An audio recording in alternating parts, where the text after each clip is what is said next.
우리 교재 제7절 급습 판정을 위한 전략에 대해서 같이 공부하도록 하겠습니다.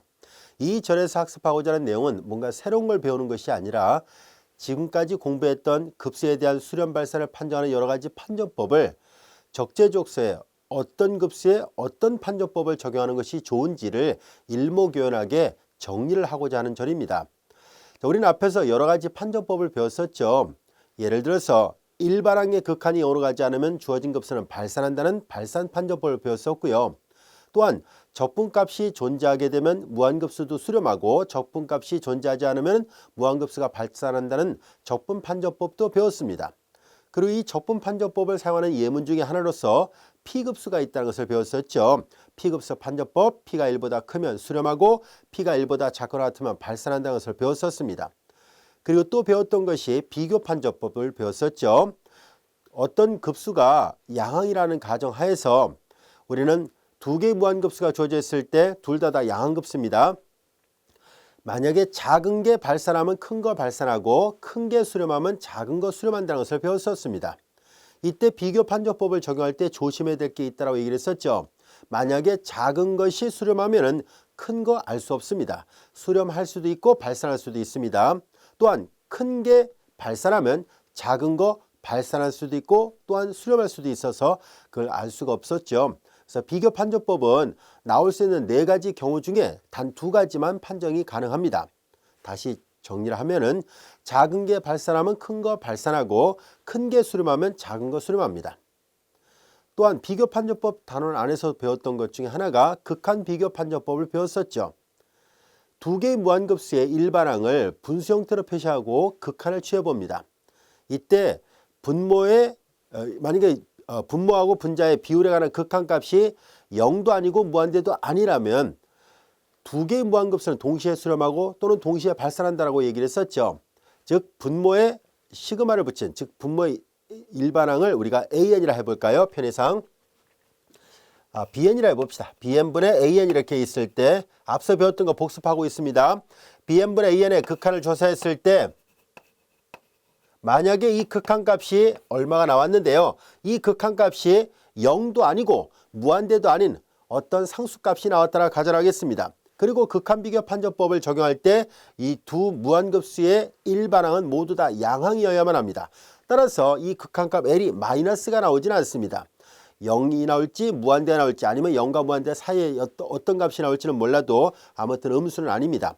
자, 이때 이 L이 만약에 0도 아니고 무한대도 아니면 두 개의 무한급수는 동시에 수렴하고 동시에 발산합니다. 즉 시그마 BN이 수렴하면 시그마 AN도 수렴하고 시그마 BN이 발산하면 시그마 AN도 발산을 합니다. 만약에 이 L의 값이 0이 나오게 된다면 시그마 BN이 수렴할 때만 시그마 AN이 수렴합니다. 만약에 시그마 BN이 발산하면서 극한값이 0이 나면 이 판정법으로는 판정할 수 없습니다. 같은 방법으로 만약에 이 비율에 관한 극한이 무한대가 나왔다고 가정했을 때 분모에 시그마를 붙인 시그마 BN이 발산할 경우에 한해서만 시그마 AN도 발산입니다. 만일 이 극한값이 무한대가 나왔는데 시그마 BN이 수렴하게 되면 시그마 AN이 수렴할지 발산할지는 알 수 없습니다. 자, 그래서 이와 같이 판정하는 것을 극한 비교 판정법이라고 하는 것을 배웠었습니다. 또 앞에서 배웠던 것 중에 우리가 교대급수 판정법이라는 것도 있었죠. 교대급수는 겉보기에 확연하게 구별이 됩니다. 앞에 마이너스 n승이 붙어 있어서 교대급수인지 아닌지를 금방 구별할 수 있는데요. 이와 같이 교대급수가 주어졌을 때 우리는 BN이라는 부분, 즉 교대급수의 모양을 다시 한번 써보면 시그마 마이너스 1의 n승 그리고 b의 n승꼴이라 가정할까요? 아니면 여기 뭐 BN 이렇게 써도 됩니다.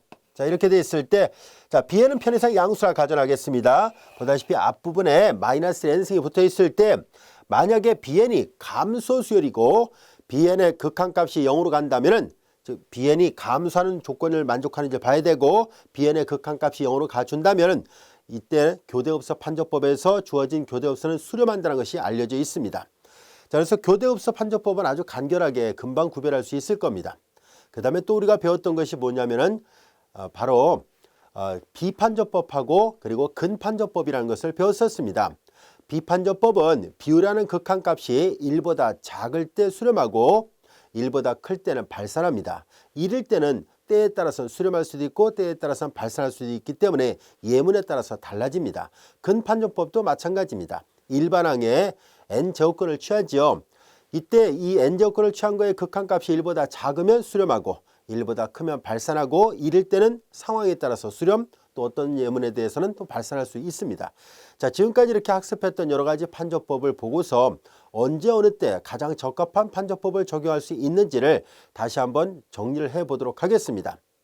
자, 여기 화면에 보시면 여러분들 교재에 나와 있는 순서대로 선생님이 적어놨는데요. 사실 우리가 잘 들여다볼 때 다음 같은 것을 먼저 적용하는 것이 좋지 않을까 싶네요. 만약에 어떤 무한급수가 주어졌을 때 제일 먼저 판단할 것은 바로 발산 판정법입니다.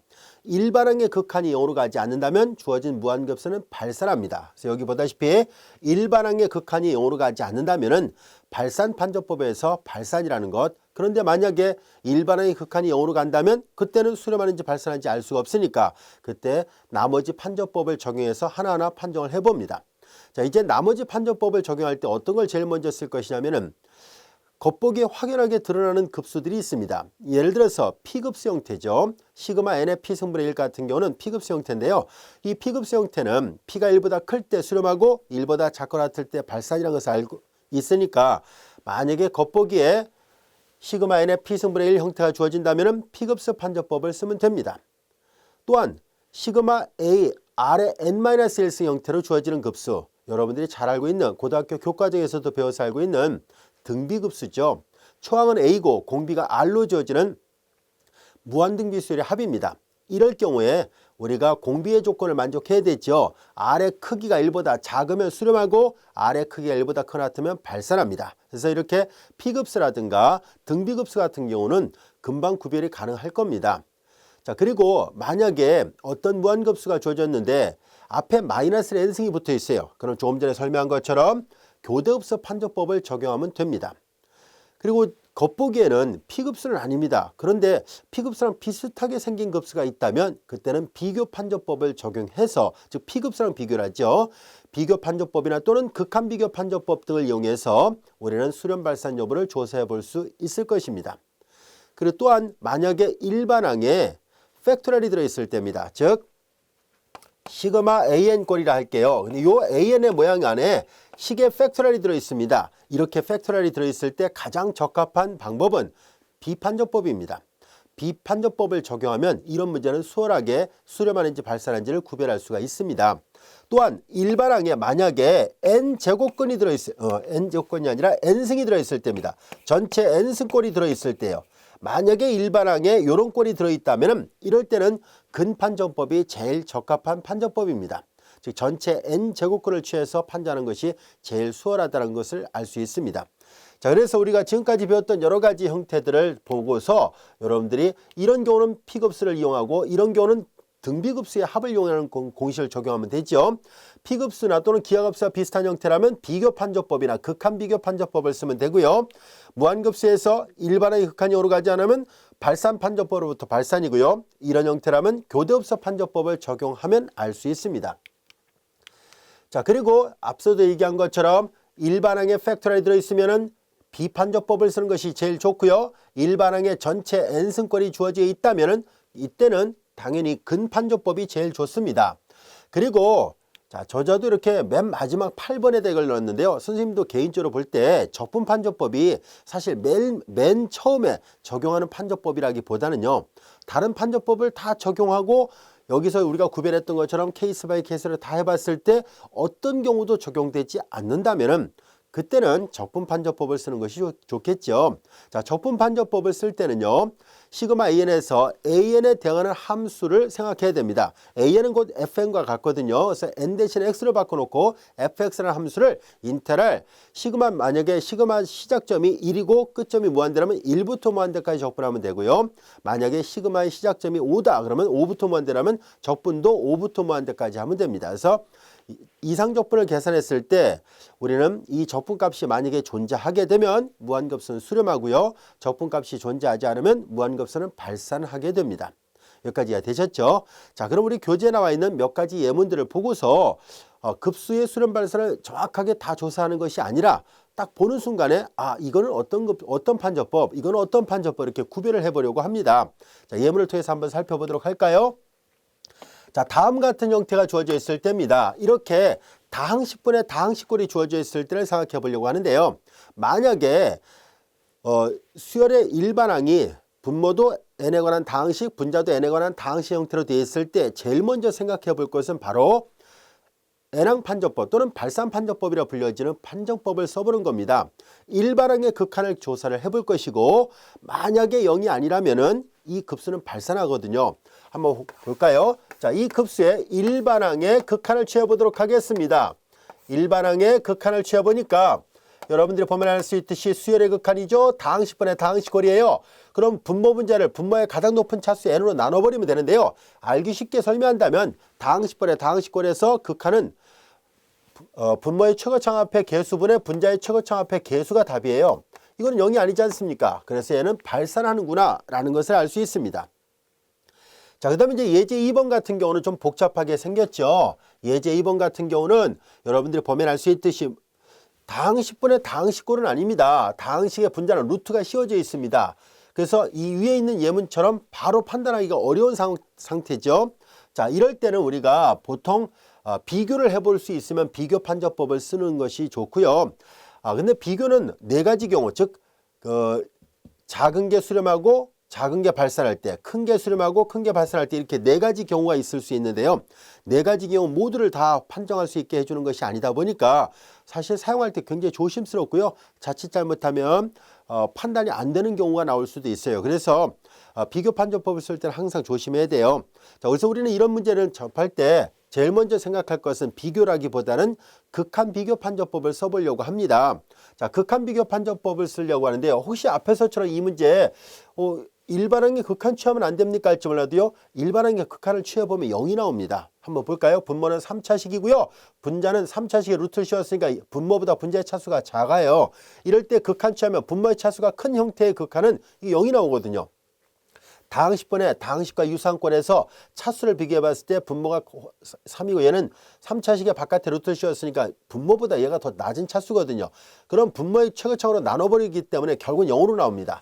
일반항의 극한이 0으로 가면 이건 수렴하는지 발산하는지 알 수가 없어요. 그래서 우리는 일반항의 극한 취해본 결과가 0이 아닐 때만 발산 판정법을 쓸 수 있고요. 그 밖의 경우는 다른 판정법을 써야 됩니다.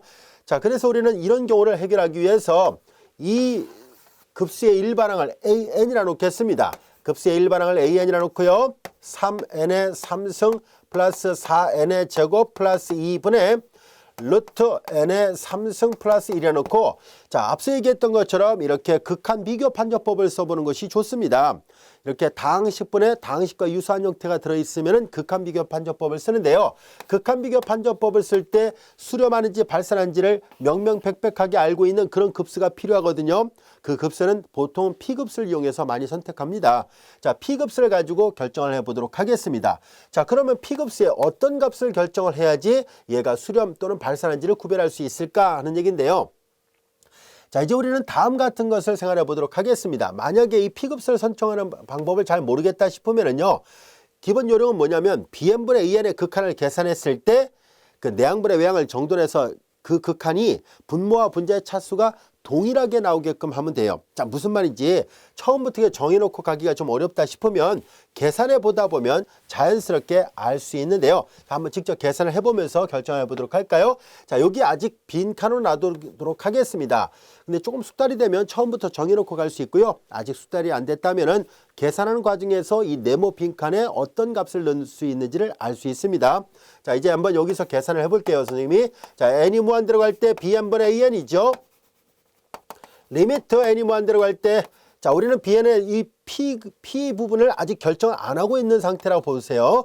자, 잠시 후 결정하도록 할게요. 3n의 3승 플러스 4n의 제곱 플러스 2분의, 그리고 여기는 루트 n의 3승 플러스 1입니다. 자, 이렇게 놓으면 내항분의 외항을 계산하게 되죠. 그래서 리미트 n이 무한대로 갈 때 분모는 3n의 3승 플러스 4n의 제곱 플러스 2분의 내항분의 외항입니다.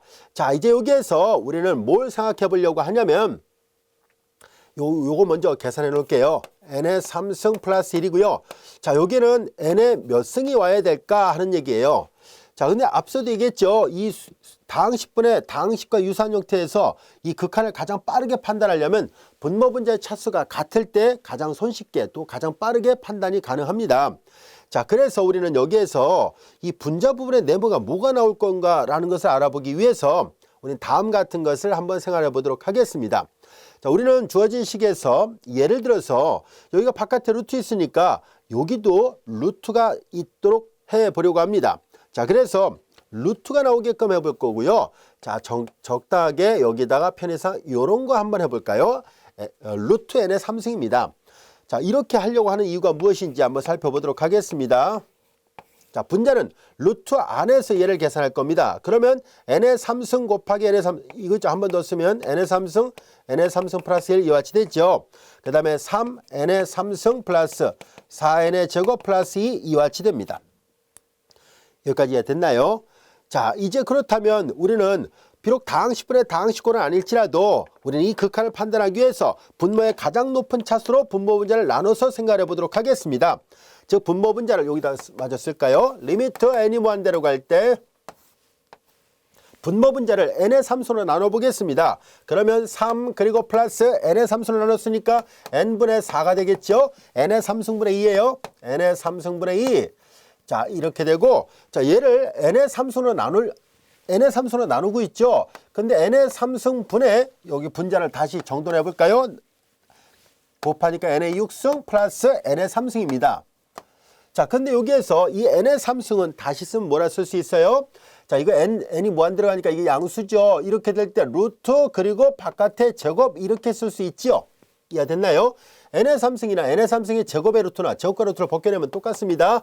자, 일부러 이렇게 식을 변형을 해봤어요.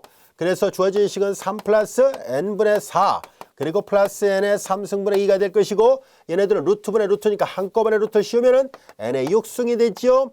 그리고 n의 6승 플러스 n의 3승이 됩니다. 자, 이제 여기에서 잘 볼까요? n이 무한대로 갑니다.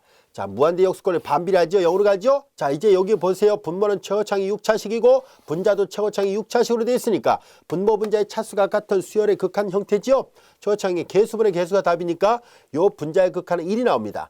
따라서 요거는 3이고 요 1이 되니까 3분의 1이 나오는군요. 자, 이제 비율하는 극한 값이 3분의 1이 나왔네요. 그러면 얘는 0도 아니고 무한대도 아닌 값이 나오면은 두 개의 무한급수는 동시에 수렴하거나 또는 동시에 발산한다라고 얘기를 했었죠. 자, 그래서 우리는 이 네모 빈칸을 뭐로 잡아야 될까 하고 봤더니 우리 네모 빈칸을 뭐로 잡았어요? 3승의 루트를 씌우는 거니까 이 3승의 루트를 씌우는 건 2분의 3승을 취한다는 뜻입니다. 그래서 결국 여기가 2분의 3승을 놓으면 충분하겠구나 라는 것을 알게 됐습니다. 자, 이제 계산하다 보면 여기를 뭐로 놔야 될지 금방 알 수 있어요. 그래서 만약에 풀다가 잘 모르겠다 싶으면 이렇게 빈칸 놓고 막 하다가 분모 분자의 차수가 이 극한을 계산하기 수월하게 되려면 이렇게 같은 차수가 나와야 판단이 빠르게 되거든요. 그래서 항상 하는 요령은 분모의 가장 높은 차수로 나눠버리기 때문에 여기만 극한이 잘 판단이 된다면 언제든지 판단하기가 수월합니다. 그래서 그런 걸 염두에 두고 요 P를 선택하면 됩니다. 이해됐죠? 자, 그래서 확인해 보니까 얘는 뭐예요? P가 1보다 크죠? 그러니까 시그마 BN이 수렴하므로 극한 비교 판정법으로부터 시그마 AN도 수렴한다라는 것을 알 수 있습니다. 여기까지 이해되셨죠? 약간의 요령도 있습니다. 뭐냐면 한눈에 딱 보는 순간에 이거 수렴하는지 발산하는지를 알 수가 있어요. 뭐냐면은 결국 이 흐름을 잘 이해하고 있다는 가정하에서 전제 조건에서 본다면은 이 극한을 결정할 때 이 3은 어디 있는가 하고 봤더니 최고창 앞에 개수였다는 것을 일단 알 수 있죠. 자, 그리고 여기서 보세요. 얘는 지금 3차식이고 여기는 3승 플러스 1의 루트를 씌워놓은 거예요. 원래 다항식의 차수란 얘기는 의미 아닌 정수를 갖고 얘기합니다. 이 디그리라는 말은 의미 아닌 정수예요. 그러니까 0차식, 1차식, 2차식, 3차식 이렇게 얘기를 하지 2분의 1차, 2분의 2차 이런 말을 2분의 3차 이런 말을 안 합니다. 근데 편의상 우리가 빠르게 판단하기 위해서 약간의 요령이라 할게요. 뭐냐면은 얘는 그냥 편의상 3승의 가장 높은 차수만 봐요. 여기 상수 생각하지 마시고 3승의 루트 씌우면 2분의 3 지수승이죠. 자, 그래서 이 지수를 갖고 얘기를 할게요. 그래서 분자의 최고 지수는 2분의 3 지수승이고 분모는 어떻게 돼 있어요? 분모는 n의 3, 가장 높은 지수는 n의 3 지수잖아요. 이렇게 돼 있을 때 어떻게 할 것이냐면은 다음같이 계산하면 됩니다. 어떻게 하냐면 2분의 3에서 요거 3을 빼봐요. 그럼 2분의 6이죠. 2분의 3에서 2분의 6을 빼면 마이너스 2분의 3이죠. 자, 그러니까 이거 마이너스 이것을 지수에다 쓰란 얘기예요. 그럼 이거 어떻게 돼요? 분의 1이죠. 그러니까는 마이너스는 분의 1이잖아요. 그래서 P를 잡을 때 그렇게 잡으면 됩니다. 요령은 그렇게 해서 선택하면 돼요. 그러니까 분모의 가장 높은 이 지수를 생각하면 돼요. 차수란 말을 붙일 수가 없어서 편해서 지수라 얘기를 할게요. n의 3승에 바깥에 2분의 1 했으니까 가장 높은 지수는 2분의 3 지수로 표시할 수 있을 것이고, 여기는 분모는 3차식이거든요. 그러니까 분모의 가장 높은 차수는 이제 3차 방식입니다. 그런데 이렇게 P를 결정하는 방법은 분자의 지수에서 분자의 가장 높은 차수의 지수 부분에서 분자의 가장 높은 차수의 지수를 빼버리는 거예요. 그럼 나오는 값이 마이너스라면 그 n의 지수를 쓸 때 이 마이너스는 분의 1이라는 뜻이니까 P는 2분의 3으로 결정하면 됩니다. 이렇게 해서 빠르게 판단할 수 있는 요령이 있습니다. 숙달이 되면요, 금방 이걸 찾아서 계산할 수 있을 겁니다. 아직 어려우면은요, 이렇게 하다가 중간에 분모 분자의 차수가 같아지게끔 되는 그런 지수를 선택한다라고 생각하시면 됩니다. 이해됐죠? 자, 그다음에 예제 3번 같은 걸 볼까요? 예제 3번은 이런 형태는 사실 일반항의 극한을 취하면 이거 0으로 갑니다. 왜냐면 이거 마이너스인가 분의 1이고요. 로피탈 정리 써도 되고, 뭐 n 대신 x로 바꿔놓은 다음에 로피탈 정리 쓰면 이제 0으로 간다는 걸 금방 알 수 있어요. 그래서 얘는 발산판정법 쓸 수 있는 문제가 아니고요. P급수 모양도 아니고, 그리고 등비급수 형태도 아니죠. 그리고 시계 팩토리얼도 없고, 그리고 전체 n승도 없어요. 물론 여기 n승이 약간 있긴 있어서 그런 비슷하게 뭐 관련 없지 않아 있기는 있습니다만, 이런 문제를 푸는 가장 적합한 방법은 적분판정법이 제일 좋을 것 같네요. 자, 우리는 이 식을 an이라 놨을 때 an에 대한 함수를 fx라 보고 적분을 1부터 무한대까지 합니다. fx의 모양은 n 대신 x로 바꿔놓으면 이렇게 되겠죠. 여러분들이 앞에서 배웠던 이상적분 형태의 모양입니다. 이상적분이니까 1부터 a까지 x 이하 마이너스 x의 제곱 dx, 그리고 리미트 a를 먼데로 보내죠. 이상적분의 정의에 맞춰서 기호 표기를 쓰고 있습니다. 여러분들 이거는 그냥 간단하게 치환 없이 그냥 쓸 수 있겠죠. 자, 이렇게 적분되죠. 자, 실제로 검토를 해볼까요? 지수 미분하면 자기 자신 나오고요. 합성함수니까 다시 미분해보면 마이너스 2x, 마이너스 2분의 그래서 x만 남습니다. 1부터 a까지가 되고요. 종점 대입한 값에서 시점 대입한 값 빼가지고 극한을 취하려고 합니다. 종점 대입하면 2하 마이너스 a의 제곱, 시점 대입한 것 빼야 되죠. 2하 마이너스 1승입니다. 그런데 a가 무한대라고 마이너스 지수승이니까 분의 1 역수의 개념이잖아요. 이거 0으로 갑니다. 마이너스 플러스, 그래서 2분의 1의 2하 마이너스 1승 이거예요. 이건 상수죠. 2분의 1이니까. 이건 유한 상수값이 나왔다는 얘기는 수렴한다는 얘기고, 적분값이 수렴하니까 적분판정법으로부터 예제 3번 수렴합니다. 이해되셨죠? 가장 적합한 것을 선택한다는 것을 이제 익숙하게 만들어 보자는 것이 이 절의 학습 목표예요. 그래서 많이 연습을 해봐야 돼요. 자, 예제 4번 볼까요? 예제 4번 보면 한눈에 봐도 알 수 있네요. 마이너스 n승이 붙어 있으니까 교대흡수라는 것을 알 수 있죠. 그래서 교대흡수 판정법을 적용하도록 하겠습니다. 교대흡수 판정법을 보면은 일반항의 극한은 분모가 4차고 3차니까 당연히 0으로 가죠. 두 가지 조건 중에 하나를 만족한다는 것을 알 수 있습니다. 그 다음에 감소하는지를 살펴봐야 되는데요. 자, 이것이 감소하는지 안 하는지를 알아보려고 합니다. 원래 교대흡수 판정법에서요, 처음 항부터 감소할 필요 없어요. 1부터 무한대까지라 할지라도 만약에 1부터 100만 번째까지는 계속 증가를 하고 100만 1번째부터 나머지 무한항이 계속 감소하기만 하면 사용할 수 있습니다. 이해됐죠? 왜냐하면 감소하는 부분까지 이제 교대흡수 판정법을 적용하고 처음 항부터 100만 번째 항까지는 기껏해 이거 유한항이에요. 수렴하는 급수에다 유한항을 더해도 수렴하고 발산하는 급수에다 유한항을 더해도 발산하기 때문에 이 교대흡수 판정법은 처음 항부터 감소하지 않아도 됩니다. 근데 대부분의 예문이 다 처음 항부터 감소하게 되는데요. 유한계 항을 제외한 나머지 무한히 많은 항에서 감소하기만 해도 적용이 가능하고, 그로부터 그것이 수렴하는지 발산하는지에 따라서 앞에 유한항을 떼어냈었던 부분이 수렴하는지 발산하는지 보고서 유한항을 덧붙여도 수렴 발산이 변함이 없다는 것을 이용하면 손쉽게 판단이 가능합니다. 그리고 여러분들이 이 수열이 감소하는지를 알아보려면요, 뭐 예를 들어서 이렇게 판단하는 방법이 있죠. 자, 얘를 an이라 놨을 때 an에서 an 플러스 1을 빼요. 만약에 감소한다면 그럼 이게 양수한 것을 보이면 돼요. 이렇게 보이는 방법도 한 방법이고요. 또 하나는 얘를 함수 fx로 바꿔요. n 대신 x로 바꿔놓고 x의 4승 플러스 1분의 x의 3승 해놓고 f'을 계산해 봅니다. 그래서 f'이 0보다 작다. 그러면 뭐예요? 감소함수라는 것을 알 수 있죠. f'이 0보다 크다. 증감수예요. 이 함수가 f'이 0보다 작게 되는 항이 x가 얼마 이상부터 나오는지를 확인해 봄으로 해서 감소인지 또는 감소가 아닌지를 구별해 볼 수 있을 겁니다. 뭐 두 가지 방법 다 가능하니까 여러분들이 한번 해보세요. 자, 그 다음에 이제 예제 5번 볼까요? 이렇게 식에 팩토리얼이 들어있을 때입니다. 식에 팩토리얼이 들어있으면 항상 이런 문제를 푸는 가장 손쉬운 방법은 비판적법입니다. 비판적법이 제일 수월하게 이 문제를 해결할 수 있습니다. 비판적법을 써서 이 급수의 수렴 발산 여부를 조사해 보도록 할까요? 자, 여기 좀 지우고 여기다 한번 해볼게요. 자, 비판적법을 이용해서 급수의 수렴 발산 여부를 알아보도록 하겠습니다. 자, 일반항을 첨자를 K로 썼네요. 그럼 AK로 쓰겠습니다. AK는 일반항 AK는 K 팩토리얼 분의 2의 K승이에요. 자, 이것이라 하면 우리가 잘 알다시피 비판적법은요. K번째 항이 분모, K 플러스 1번째 항이 분자이고요. K를 무한대로 보내면 됩니다. 이 비율이라는 극한이 1보다 작을 때 수렴합니다. 그래서 비율이라는 극한이 1보다 작은지 또는 큰지 알아보도록 할까요? AK는 K 팩토리얼 분의 2의 K승이고 AK 플러스는 K 플러스 1 팩토리얼 분의 2의 K 플러스 1승 이와 같이 됐습니다.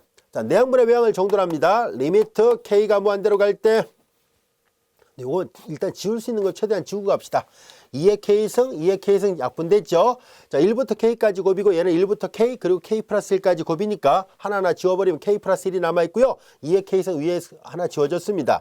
정돈하니까 K 플러스 1만 남았고요. 위에는 2의 1승만 남아있고요. K가 무한대로 하면 0으로 갑니다.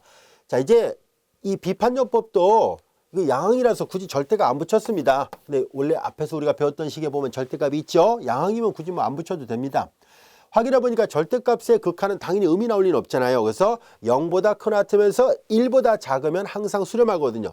0은 1보다 작다는 얘기잖아요. 따라서 우리는 비판적법으로부터 주어진 급수가 수렴한다는 것을 알게 됐습니다. 이해됐죠?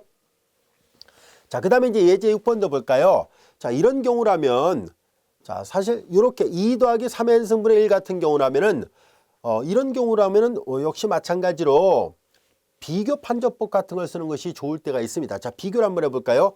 자, 숫자에 n승이 들어있을 때 역시 이렇게 비판정법을 써도 돼요. 자, 그런데 이거는 비판정법보다는요. 등비급수랑 유사한 모양 아닙니까? 만약에 2가 없다면 등비급수 모양이잖아요. 3의 n승분의 1은 3분의 1의 n승꼴이니까. 자, 그래서 비교를 해보도록 할까요? 여러분들이 잘 알다시피 2 더하기 3의 n승하고 3의 n승을 비교하면 당연히 2가 더 크죠. 2 더하기 3의 n승이 더 크죠. 그래서 역수를 취해보도록 하겠습니다. 2 더하기 3의 n승분의 1은 3의 n승분의 1 이와 같이 될 것이고 그러면 큰 것끼리 더한 게 더 크죠. 그래서 시그마 2 더하기 3의 n승분의 1보다는 시그마 3의 n승분의 1은 다시 쓰면 3분의 1의 n승 이렇게 쓸 수 있습니다. n이 1부터 무한대까지 가는군요. 근데 확인해 보니까 얘는 초항은 3분의 1이고 공비가 3분의 1로 주어지는 무한등비수열의 합입니다. 따라서 무한등비수열의 합구하는 공식으로부터 1 공비분의 초항 이와 같이 되죠. 초항은 3분의 1입니다. 그래서 이거 다 계산해 보니까 3분의 2분의 3분의 1과 같이 돼서 약분하니까 2분의 1이 나왔습니다. 그래서 수렴하죠. 큰 게 수렴하니까 당연히 비교 판정법으로부터 작은 것도 수렴이다라는 것을 알게 됐습니다. 여기까지 이해되셨죠?